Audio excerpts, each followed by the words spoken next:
The desert was a crucible of God's forgotten wrath. The sun, a merciless white coin in a bleached sky, hammered the earth into a flat, shimmering plain of dust and suffering.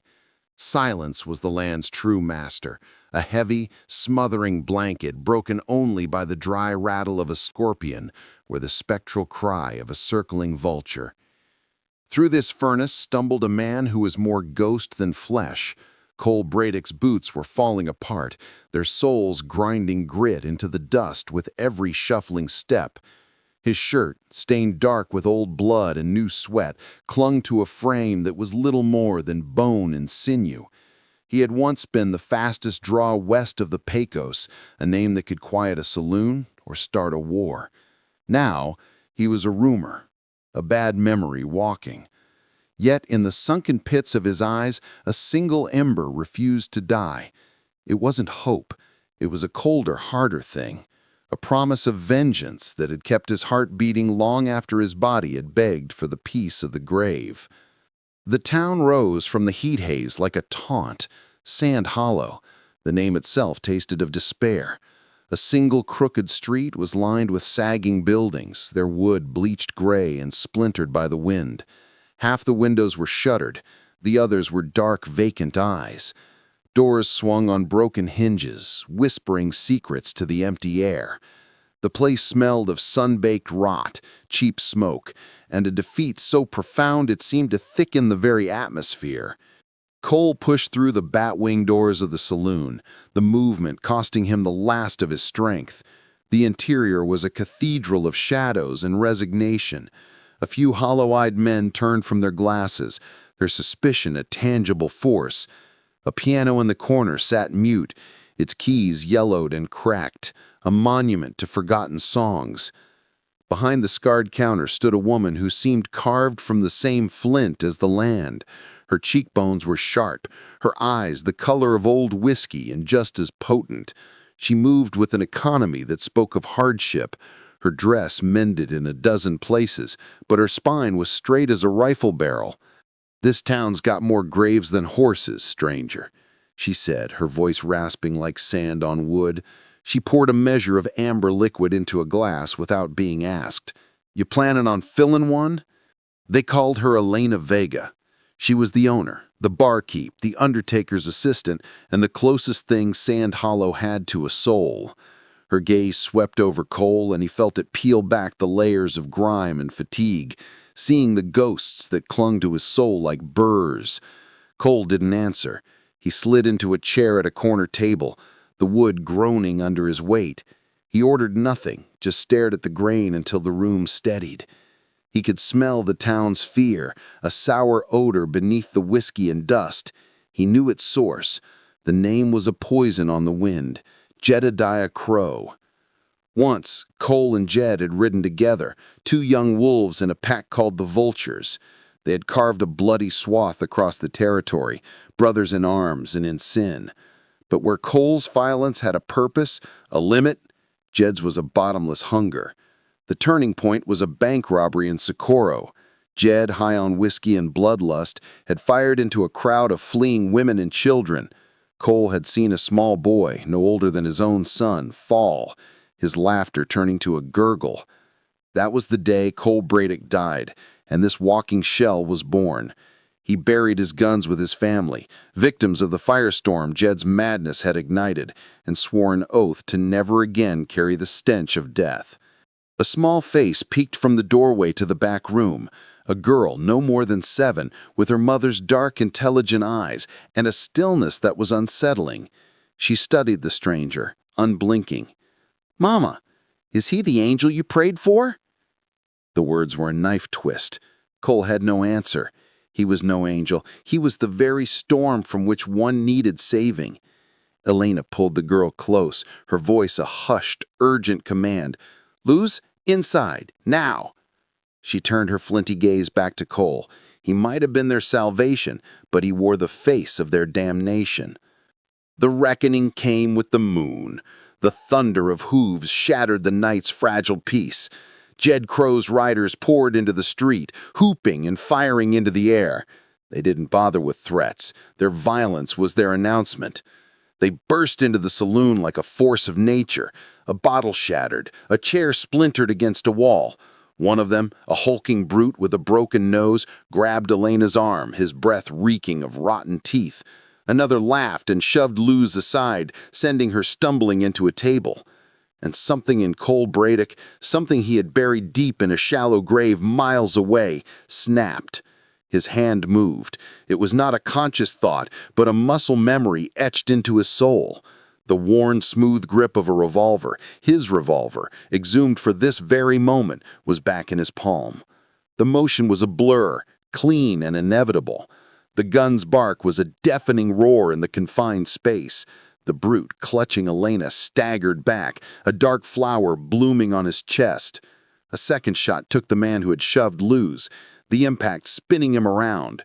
The room dissolved into chaos, smoke, screams, the blinding flash of muzzles. Cole moved like a man possessed, his body a perfect instrument of death he had sworn to forget. His shots were economical, merciless, precise. He was not a man, but a function.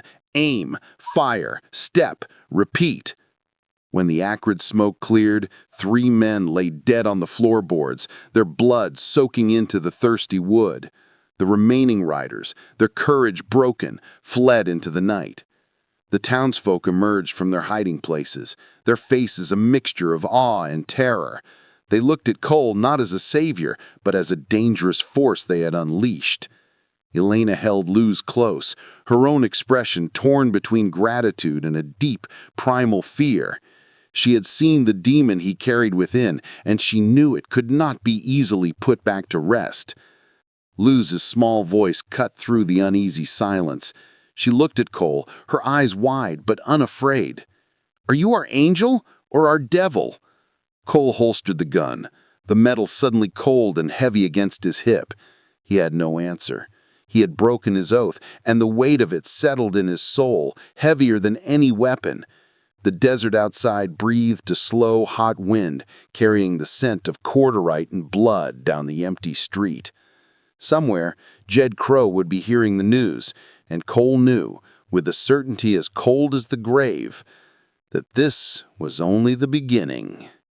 The news reached Jedediah Crow before the sun did. A lone rider, wild-eyed and stinking of fear, stumbled into their camp nestled in a box canyon. He stammered out the tale. Cole Bradock, alive, in Sand Hollow, and he had drawn blood. Jed Crow listened, his face a mask of still water over a raging depth. The firelight carved cruel, dancing shadows across the network of scars on his cheek. When the rider finished, a slow, rasping laugh escaped Jed's lips, a sound like gravel grinding under a boot heel. "The prodigal son returns to the shit heap he calls a home," he mused, more to the flames than to his men. A nervous ripple went through the gang. The older ones remembered Cole, his speed, his cold precision, the bond that had once existed between him and their leader. They also knew Jed Crow's particular hatred for those who walked away. In his eyes, desertion was the one unforgivable sin. "He killed Miller and the Dawson boys," the rider added, his voice trembling. Jed's grin widened, a ghastly sight of yellowed teeth. "Good. Saves me the trouble. A man needs to be reminded why he shouldn't have left the pack." He stood up, his shadow stretching long and monstrous against the canyon wall. "We don't just kill them. We don't just burn the town. We burn it till even the bones turn to ash. We salt the earth so nothing ever grows again. Let's see if Cole Bradock can save ghosts."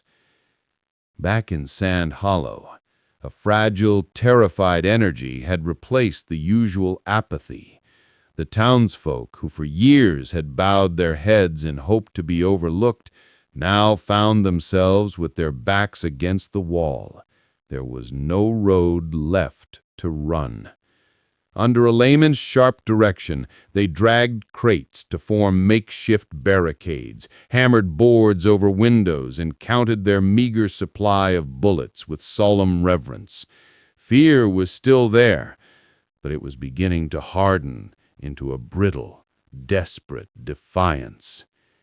Elena found Cole by the corral, methodically repairing the worn leather of his holster. His movements were steady, a craftsman tending to his tools, but his face was a landscape of torment. "You saved us once," she stated, her voice raw. "Now you lead us. You owe us that." Cole didn't look up from his work. "I owe nothing to anyone. Debts are for the living. I settled all of mine a long time ago." The lie was ash in his mouth. The faces of his wife, Sarah, and his boy, Jesse, swam before him, their smiles accusing him of inaction then and of this violent resurrection now. Elena stepped closer, refusing to be ignored. "Jed Crow took everything from you. He'll take everything from us too. Lose, he'll take her. Unless you fight, so fight. Not for a debt, but because it's the only thing left to do. Fight like you've got nothing left to lose." Her words were a lance, piercing the armor of his grief. He finished tying the holster to his hip, his fingers trembling for a single betraying moment before going still. "That's the problem, Elena. I've already lost it all. There's nothing left in me to fight with." But he stayed, and his presence by the barricade, the quiet, grim way he inspected their few rifles and assigned positions, was answer enough. He was a general preparing a doomed army, and they, the farmers and shopkeepers, were his soldiers. The day bled away, the tension stretching as tight as a bowstring. Children were hidden in root cellars, their muffled sobs the town's guilty secret. Old man Henderson polished a Springfield that had last seen action at Shiloh. The sun began its descent, painting the sky in lurid shades of orange and purple, a beautiful lie before the coming storm. Then the horizon began to boil. They came like a biblical plague, a dark tide of men and horses, the thunder of their approach shaking the very foundations of Sand Hollow. Jed Crow's vultures hit the town at full gallop, guns blazing. The air exploded into a cacophony of shattering glass, splintering wood, and panicked screams. Torches arced through the twilight, landing on dry roofs with hungry whoops of flame. The town fought back with the fury of the cornered. Shots rang out from behind barrels and boarded windows. It was chaotic, desperate, and brutal. Cole was the eye of the hurricane. He moved through the smoke-choked street with a terrifying grace, his revolver an extension of his will. Each shot was a punctuation mark in the chaos, a sharp, final period to a life. He didn't waste emotion, didn't fire a reckless bullet. He was a machine of retribution, drawing the main force of Crow's men toward him, a lodestone of vengeance. Elena fought from the doorway of the saloon, a double-barreled shotgun in her hands. Her hair was singed, her face smudged with soot, but her voice was a steady roar, directing townsfolk, helping the wounded. She saw Cole, a dark silhouette wreathed in gunsmoke, and understood that he was offering himself as a sacrifice to draw Crow's fire. The battle raged, a swirling melee of flame and shadow. Men fell on both sides, their cries lost in the gunfire. The heat became unbearable, the air thick with the smell of blood, smoke, and spent gunpowder. Cole's world narrowed to the next target, the next breath, the next step. He was back in the old days, the days that he had forsaken, and the familiarity of it was a poison in his veins. Finally, the tide of riders ebbed. The gunfire became sporadic, then ceased. The vultures who remained mounted, milled in confusion at the edge of town, their momentum broken by the unexpected ferocity of the defense. The street was littered with the dead and dying. And then from the swirling smoke at the far end of the street, a single figure emerged. Jedediah Crow. He rode his jet-black mare slowly, deliberately, his eyes fixed on Cole. He dismounted with an easy, lethal grace, his spurs chiming a soft death knell in the sudden quiet. The two men stood facing each other across 30 yards of blood-soaked dust. The entire town, what was left of it, watched, holding its collective breath. The only sounds were the crackle of dying fires and the moan of the desert wind. Jed smiled, a ghastly sight. "You should have stayed buried, brother, but I'm goddamn glad you didn't. It ain't every day a man gets to kill his own conscience." Cole's jaw was a knot of granite. The ghosts of their past hung between them, the shared bottles, the shared laughs, the shared sins. "This ends here, Jed. No more running." "For one of us," Jed agreed, his hand hovering like a hawk over his holster. The world seemed to slow. The very air turned to glass. In that suspended moment, between one heartbeat and the next, the entire history of Cole Bradock played out behind his eyes. He saw the green valleys of his youth, the first time he'd held a gun, the fierce loyalty in Jed's eyes when they were young and thought themselves invincible. He saw Sarah's smile, the way the sun caught her hair. He heard Jesse's laughter, a sound he had tried for years to forget. And he saw the fire, the terrible, greedy fire that Jed had set, consuming everything he loved. That single, crystallizing image, the memory of that fire, steadied his soul. This was not about vengeance anymore. It was about quarantine. It was about ensuring the poison of Jedediah Crow would spread no further. Their hands moved as one. 2 shots cracked the air, so close they almost sounded as one. But Cole's was a fraction faster, a lifetime of practice and a newfound purpose guiding the bullet. Jed Crow was punched backward, a look of profound surprise on his face. His own shot went wide, kicking up a plume of dust near Cole's boot.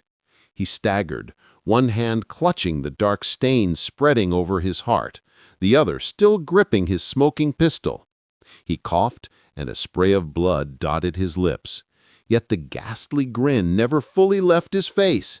"Well, I'll be," he rasped, his voice a gurgle. "The devil finally came back to collect his dues." His knees buckled, and he collapsed into the dust, the light fading from his cunning, cruel eyes.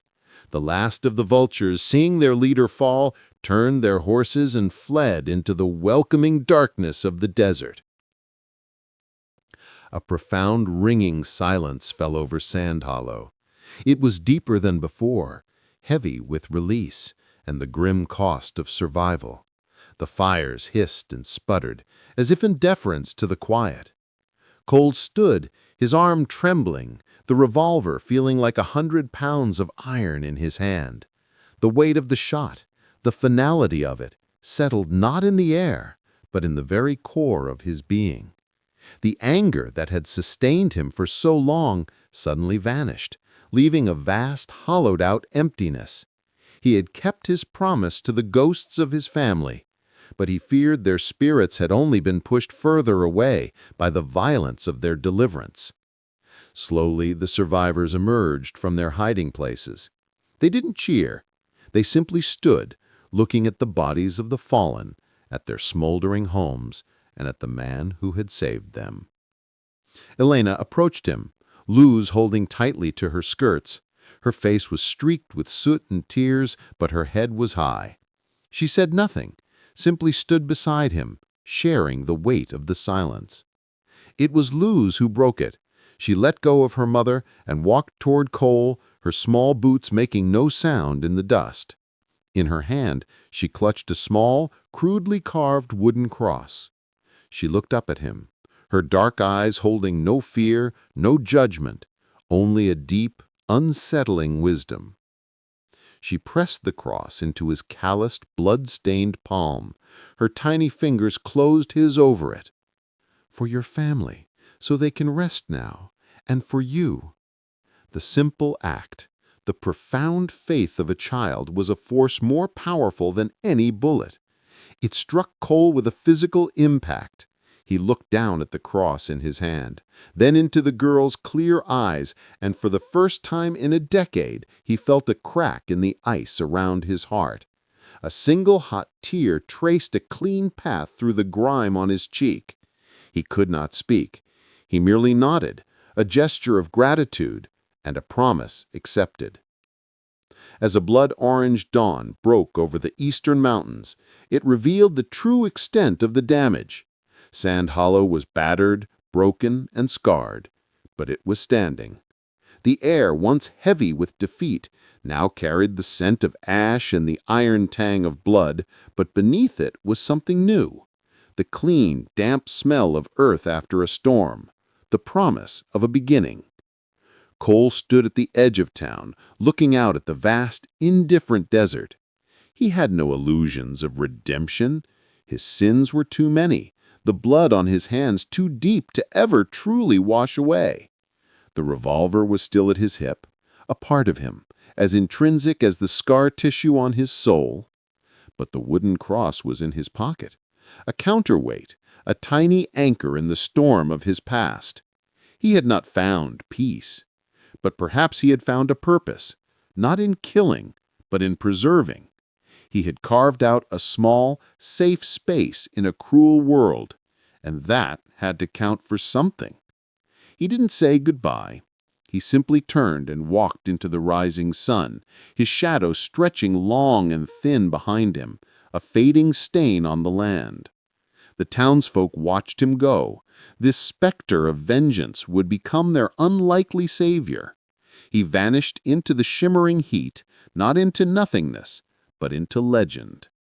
And to those who watched, the story was not just his, but theirs, a testament that even in the most barren soil, courage can take root, and that sometimes salvation wears the battered face of a damned man.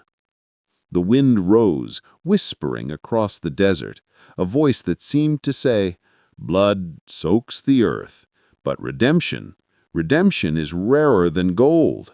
Maybe Cole Bradock found a sliver of it here. Maybe we all can, if we are ever brave enough to face the devils we carry. And if this story stirred something in you, do not let it vanish like dust on the wind. For every story, no matter how bloody, deserves to be heard, to be remembered, to remind us of the fragile, fierce line between damnation and grace.